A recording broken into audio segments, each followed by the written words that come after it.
परि आवर्तयात, चारों तरफ से घेर ले, मतलब उन सब की उपासना कर तू, उनके बीच में बैठ जा। रश्मियों की एक की उपासना मत कर, बहुत की उपासना कर तू। बहवो वही ते भविष्यन्ति, तो इससे क्या होगा, तेरे बहुत से पुत्र होंगे। पुत्र का मतलब है यहाँ पर अनुयायी, जो तेरे मार्ग का अनुसरण करने वाले होंगे वो बहुत सारे होंगे। फिर तो तू बहुत की उपासना कर, एक की ना कर। इति अधिदैवतम, तो ये क्या है, उद्गीत का या प्रणव का अधिदैवत वर्णन है, ब्रह्मांड से संबंधित वर्णन है ये उद्गीत का। अथ अध्यात्मम, फिर अब उसको अध्यात्म में घटा रहे हैं उसी वर्णन को। ये बोलिए, ये एव अयम मुख्य प्राण तम उद्गीतम उपासीत ओम इति ही एष स्वरन्नेति। अब इसका अध्यात्म वर्णन कर रहे हैं, कह रहे हैं ये एव अयम मुख्य प्राण, ये जो हमारा मुख्य प्राण है, जो चल रहा है, अभी भी चल रहा है, आप बैठे हैं तब भी चल रहा है, आप जब चलते हैं रास्ते में तब भी चल रहा है, सोते हैं तब भी चल रहा है, खाते हैं तब भी चल रहा है, अहर्निश चल रहा है ये प्राण हमारा। तो ये जो मुख्य प्राण है यही क्या है, उद्गीत है। और ये प्राण हमारे शरीर में कहाँ रहता है, ये तो इसका मुख्य स्थान हो गया। और कहाँ रहता है जी, हृदय प्रदेश। और कहाँ रहता है, नाभि में। और ढूंढो ना अपना अपना, सबके पास प्राण है, कौन सा मतलब बाहर खोज करनी है, कहाँ कहाँ रहता है प्राण, पूरे शरीर है जी।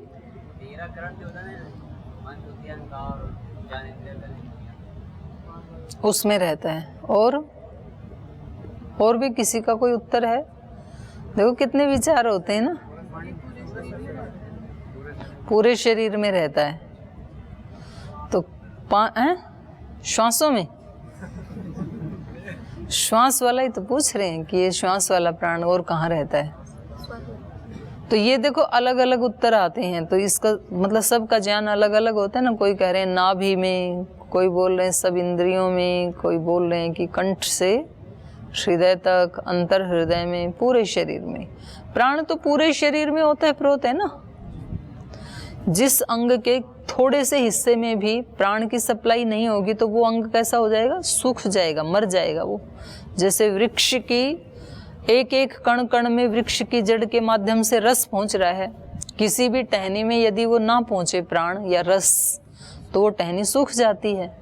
ऐसे ही व्यक्ति के जिस अंग को प्राण शक्ति ना मिले वो अंग काम करना छोड़ देता है, पैरालिसिस हो जाता है ना, या कभी और भी कुछ अंग को वो काम करना छोड़ देता है, तो वहाँ प्राण शक्ति का प्रवाह रुक जाता है।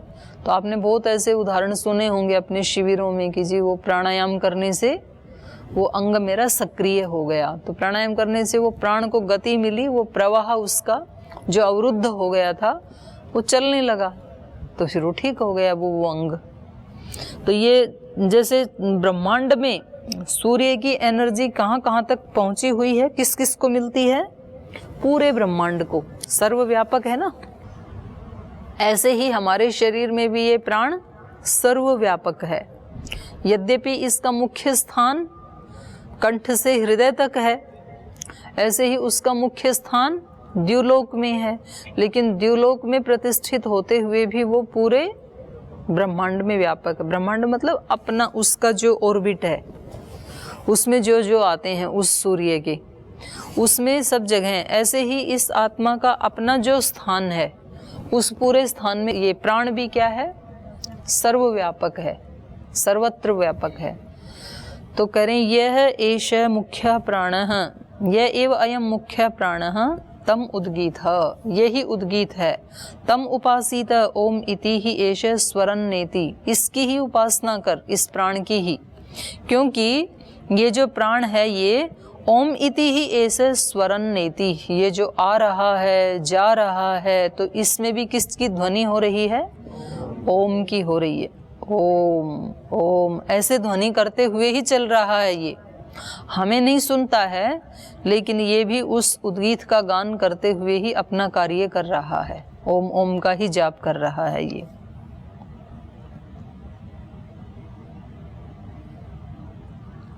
तो सुन लेना आप, आपका अपना ही है। चुप होके सुनना रात को, तो फिर आपको सुनाई देगा ये क्या ध्वनि कर रहा है। आगे एतम उ एव अहम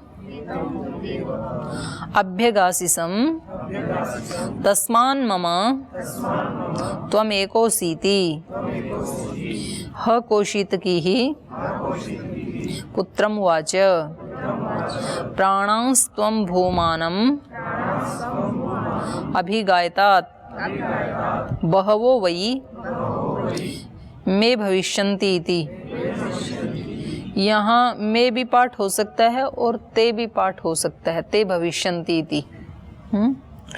एतम उ एव अहम अभ्यगासिसम। कौशितकी ने अपने पुत्र से कहा, हे पुत्र, मैंने इस प्राण को ही उद्गीत समझ करके मैंने इसकी उपासना की, इसलिए तस्मात् मम त्वम एको असीति, तू एक ही पुत्र हुआ। मैंने एक की उपासना की तो एक ही अनुयायी हुआ मेरा।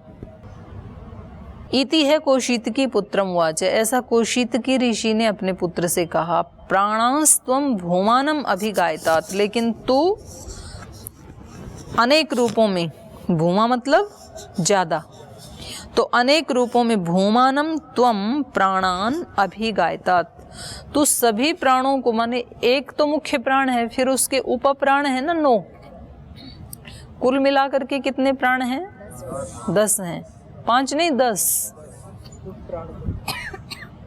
तो कुल मिलाकर के 10 प्राण हैं। तो तू उन सब का अभिगायता, तो उन सब को ब्रह्म समझ करके उनकी उपासना करना, उन सब का गान करना, उन सब की शरण में रहना। बहवो वै ते भविष्यन्ति इति, तो इससे फिर तेरे अनुयायी बहुत होंगे। जब ते पाठ होगा तो अर्थ होगा तू बहुत की उपासना करना, भूमा की उपासना करना, तो तेरे बहुत पुत्र होंगे, तेरे बहुत अनुयायी होंगे। और मैं पाठ होगा तो तेरे माध्यम से मेरे बहुत पुत्र होंगे।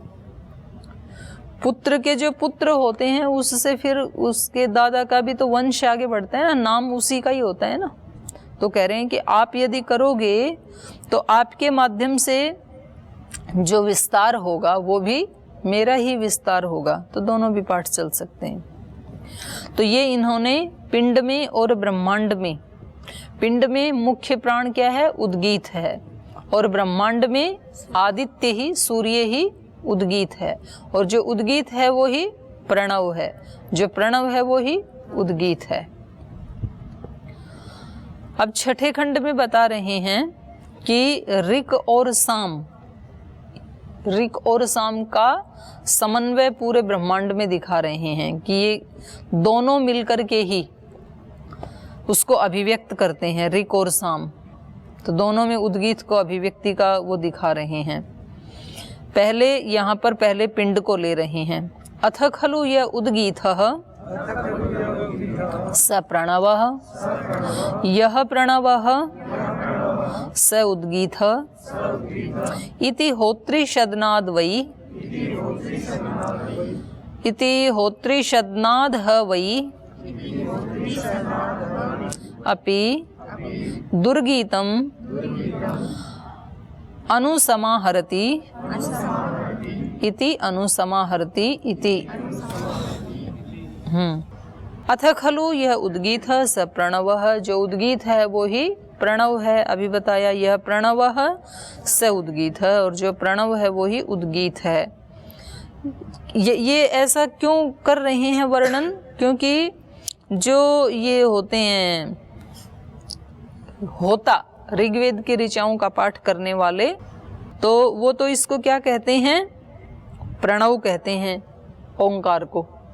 और जो सामवेद का पाठ करने वाले हैं जो, वो इसको कहते हैं उद्गीत, क्योंकि सामवेद की जो ऋचाएं हैं वो ऊंचे स्वर से गाई जाती हैं। तो एक दिन बताया था ना मैंने कि इनकी स्पीड भी तय है, किस स्पीड से गाया जाएगा, और इनकी पिच भी तय है, स्वर भी और छंद भी सुनिश्चित हैं, किस छंद में गाया जाएगा और किस स्वर में गाया जाएगा। जैसे कोई गान है जो पंचम स्वर में गाना है तो फिर वो ऊंचा उठेगा ना, और कोई गांधार स्वर में है तो गा स्वर तो बीच में रहता है, मध्यम सा रहता है, पंचम स्वर मध्यम रहता है, ऊंचा होता है। तो ऐसे ये इनका प्रणव और उद्गीत ये दो शब्द हैं। तो उद्गीत की उपासना कौन करते हैं? सामवेदी। और प्रणव की उपासना कौन करते हैं? ऋग्वेदी होता। तो कोई ये ना समझ ले कि ये तो दोनों मिलकर के अलग अलग ब्रह्म की उपासना कर रहे हैं, इसलिए ये कह रहे हैं कि जो उद्गीत है वो ही प्रणव है, जो प्रणव है वो ही उद्गीत है। तो इसलिए होत्री सदनाद वै, होत्री सदन से ही, होत्री सदन माने जहाँ होता बैठता है, सबके अपने अपने अलग अलग स्थान होते हैं चारों के बैठने के। यज्ञशाला में जब बड़ा यज्ञ याग आदि करते हैं तो चारों वेदों के ऋत्विक जो हैं वो उनका अलग अलग बैठने का स्थान होता है, कौन किस साइड में बैठेगा।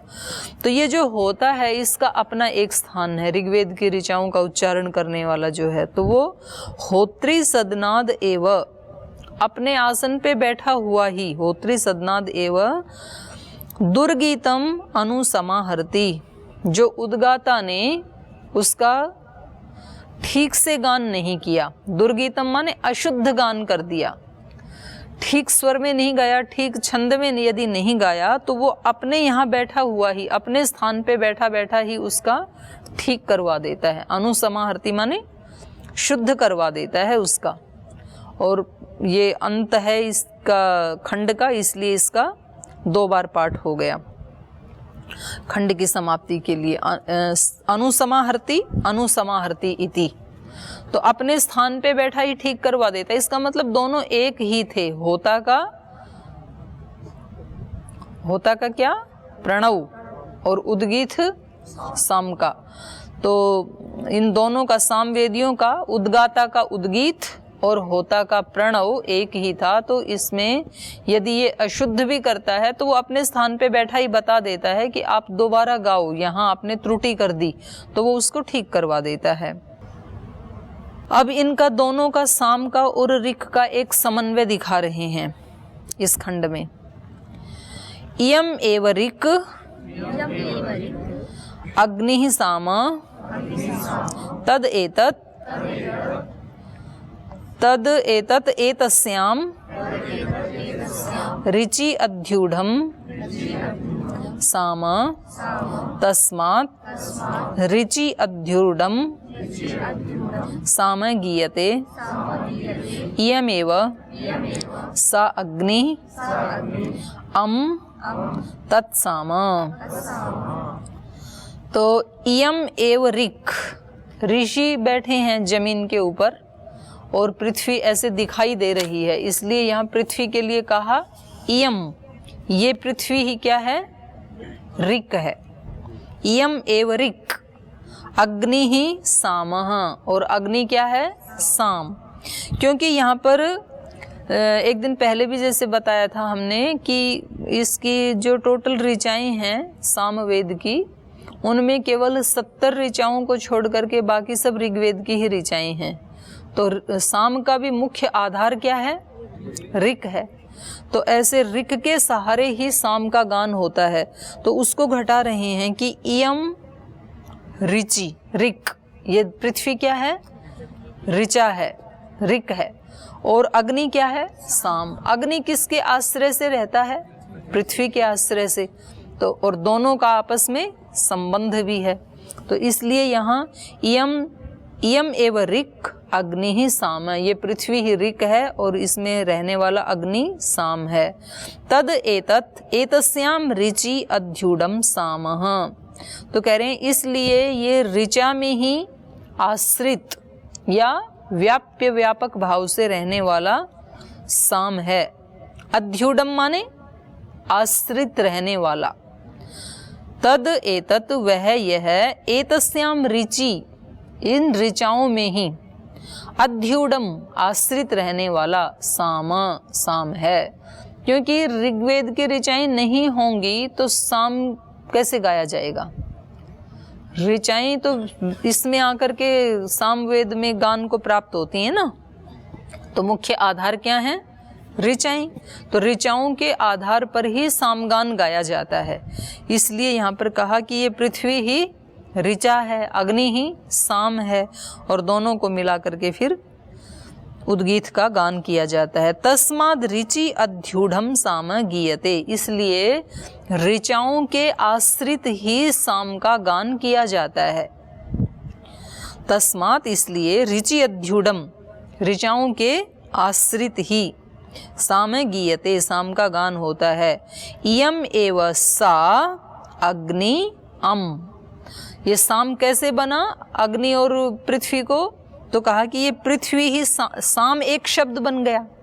तो साम के भी फिर इन्होंने पदच्छेद करके एक पद कर दिया सा और दूसरा कर दिया अम। तो ये पृथ्वी क्या है? सा। इयम एव सा, इयम एव सा अग्नि ही अम। तो पृथ्वी और अग्नि दोनों मिलकर के क्या बन गए? साम। तो तत्साम, इन दोनों को मिला करके सामय शब्द बनता है। वैसे सामन शब्द से भी सामय बन जाएगा, लेकिन ये ऋषि का अपना वर्णन करने का तरीका है, क्योंकि उनको व्याप्य व्यापक भाव दिखाना है, ऋचाओं का और साम की गान का, ऋक का और साम का उनको व्याप्य व्यापक भाव दिखाना है, आश्रित आश्रय भाव दिखाना है। तो जैसे अग्नि पृथ्वी के आश्रित रहती है, ऐसे साम भी ऋचाओं के आश्रित ही गाया जाता है। तो पृथ्वी को सा कह दिया और अग्नि को अम कह दिया, दोनों मिलके साम बन गए। तो सामगान हो रहा है पृथ्वी के माध्यम से, पृथ्वी और अग्नि के माध्यम से। अब उसको उसमें दिखा रहे हैं अंतरिक्ष में। ये पहले ब्रह्मांड में ही दिखा रहे हैं, है ना, पिंड में नहीं दिखा रहे, ब्रह्मांड में दिखा रहे हैं। अंतरिक्षम एव ऋक् वायुः साम तदेतस्याम ऋचि अध्यूढ़म साम तस्मात् ऋचि अध्यूढ़म साम गीयते। अंतरिक्षमेव सा वायुः अम तत्साम। अंतरिक्षम एव ऋक्, पृथ्वी में दिखाया पृथ्वी ऋक्, अग्नि साम। तो अंतरिक्ष में दिखा रहे हैं अंतरिक्षम एव ऋक्। अंतरिक्ष क्या है? ऋचा जैसे है, आश्रय है, आधार है। और उस अंतरिक्ष में रहने वाला वायु क्या है? साम है, वो उसके आश्रित अंतरिक्ष में ही वायु रहता है। तो अंतरिक्षम एव ऋक् वायु साम तद एतत् एतस्याम ऋचि अध्यूढ़म साम। तो इस प्रकार से इस अंतरिक्ष रूपी ऋचा में आश्रित साम रहता है। तस्माद् ऋचि अध्यूढ़म साम गीयते, इसीलिए ऋचाओं को आश्रय करके ही साम का गान किया जाता है। तो इसमें ये साम कैसे बनेगा? तो कह रहे हैं अंतरिक्षम एव सा, ये अंतरिक्ष ही सा है, और वायु अम, वायु अम है, और उन दोनों को मिला करके क्या बन गया? साम। तो अंतरिक्ष में भी सामगान हो रहा है, पृथ्वी में भी सामगान हो रहा है। आगे द्युलोक का बता रहे हैं, द्युलोक में भी सामगान हो रहा है। द्यौ एव ऋक् आदित्य सामः तदेतत् एतस्याम ऋचि अध्यूढ़म साम तस्मात् ऋचि अध्यूढ़म साम गीयते। द्यौरेव सा आदित्यो अम तत्साम। द्यु एव ऋक्, द्युलोक ही क्या है? ऋक्। ऋक् मतलब आश्रय, आधार। और आदित्य साम, आदित्य क्या है? साम है, द्युलोक के आश्रय से ही आदित्य रहता है। तद एतत् एतस्याम, तो इस प्रकार से यह एतस्याम ऋचि अध्यूढ़म साम, इस द्युलोक रूपी ऋचा के आश्रय से आदित्य रूपी साम रहता है। तो इसलिए कहा तस्मात् ऋचि अध्यूढ़म साम गीयते, इसीलिए यज्ञ में भी ऋचाओं के आश्रय से ही साम का गान किया जाता है।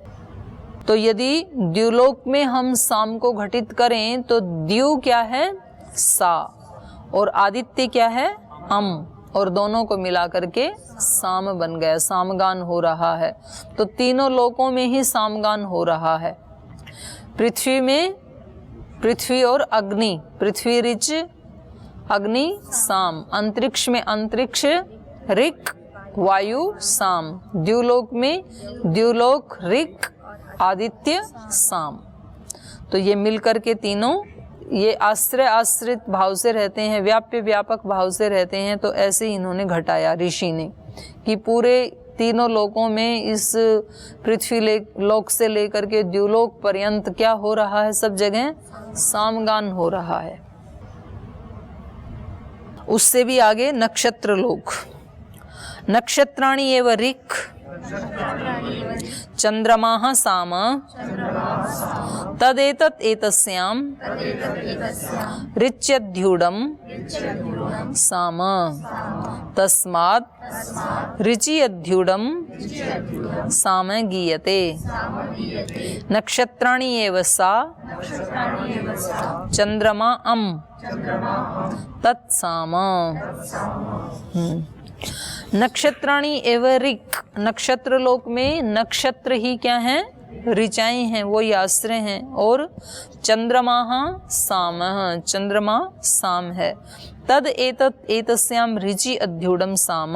तो इस प्रकार से ये नक्षत्र लोक रूपी ऋचा में आश्रित साम है, चंद्रमा है। तस्मात् ऋचि अध्युडम साम गीयते, इसलिए यज्ञ में भी ऋचाओं के आश्रय से ही सामगान किया जाता है। नक्षत्राणि एव सा, तो नक्षत्र लोक में जो नक्षत्र हैं वो ही सा हैं।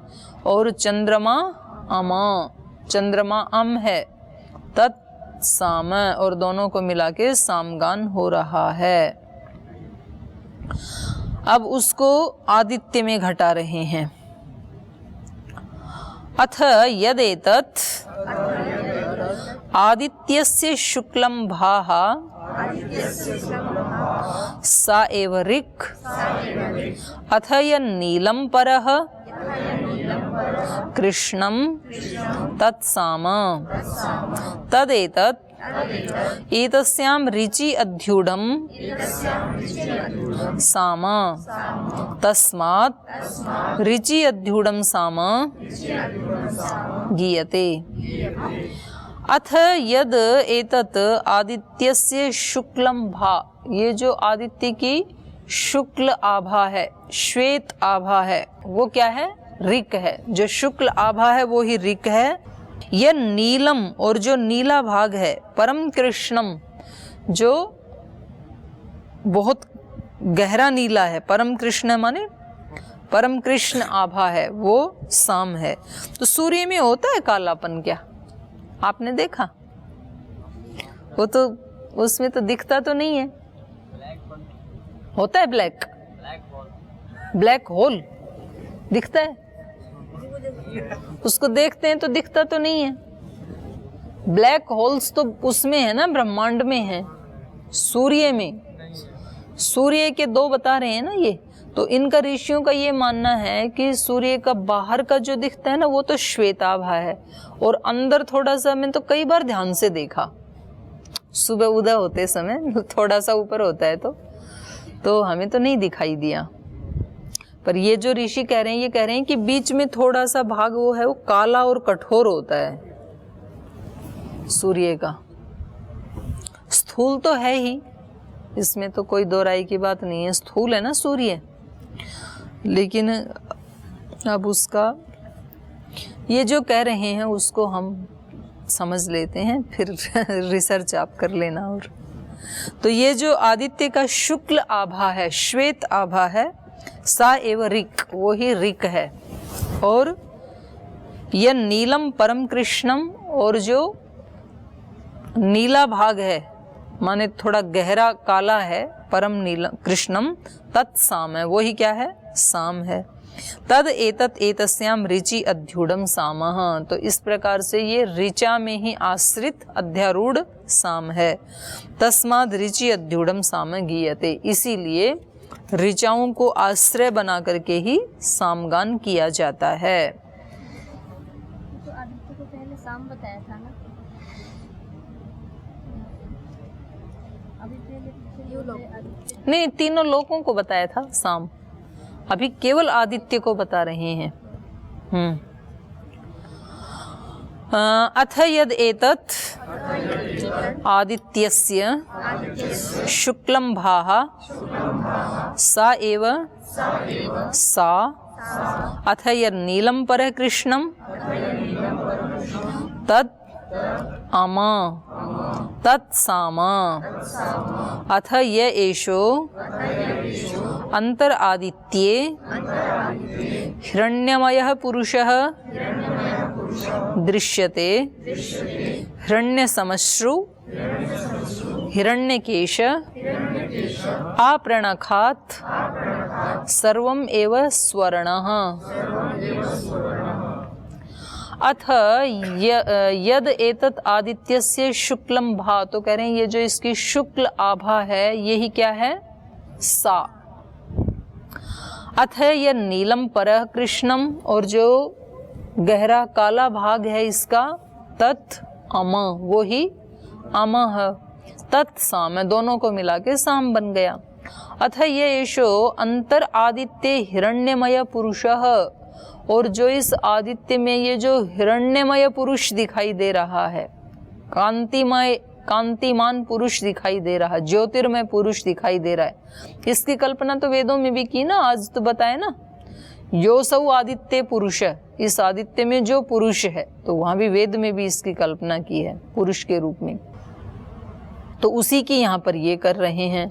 तो कह रहे हैं एशो अंतर आदित्य, इस आदित्य के अंदर, इस आदित्य के अंतर में हिरण्यमय पुरुष दृश्यते, एक हिरण्यमय पुरुष दिखाई देता है, और वो पुरुष कैसा है, हिरण्यमय समश्रु, उसकी दाढ़ी मूंछ भी कैसे हैं, हिरण्यमय हैं, मतलब सूर्य की जो रश्मियां है ना उसको ही समश्रु मान लिया यहाँ ऋषि ने। हिरण्य केश, उसके केश भी कैसे हैं, स्वर्ण हैं, गोल्डन हैं।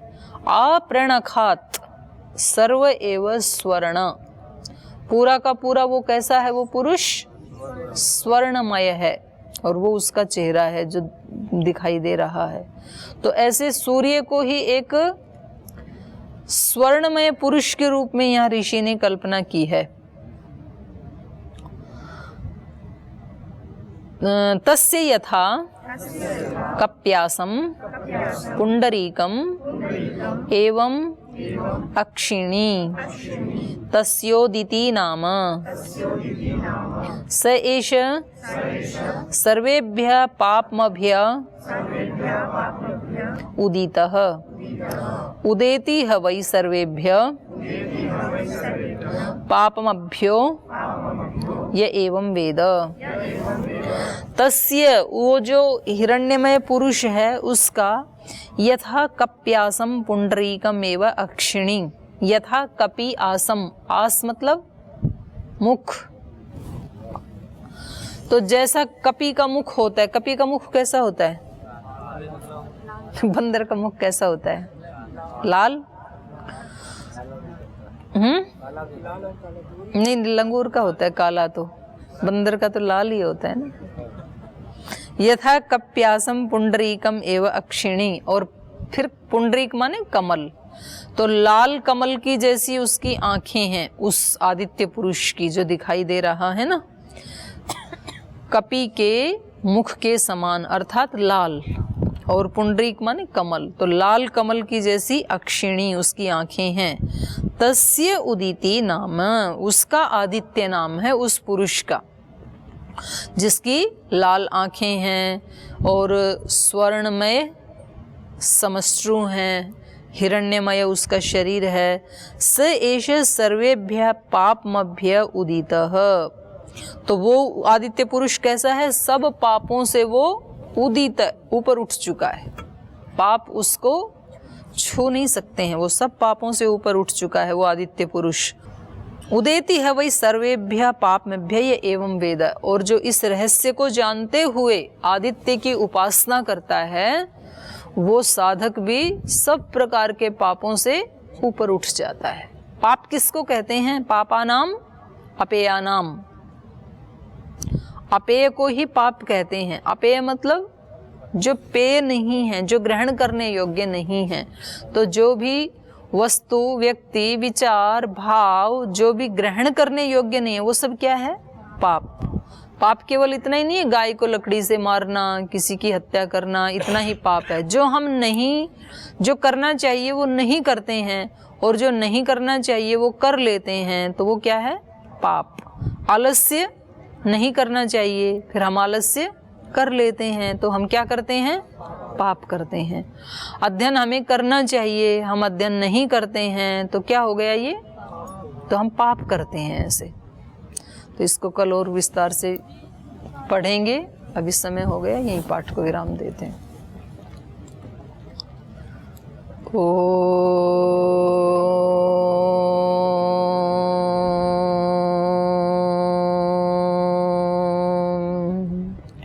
शांति शांति शांति। श्री गुरुभ्यो नमः।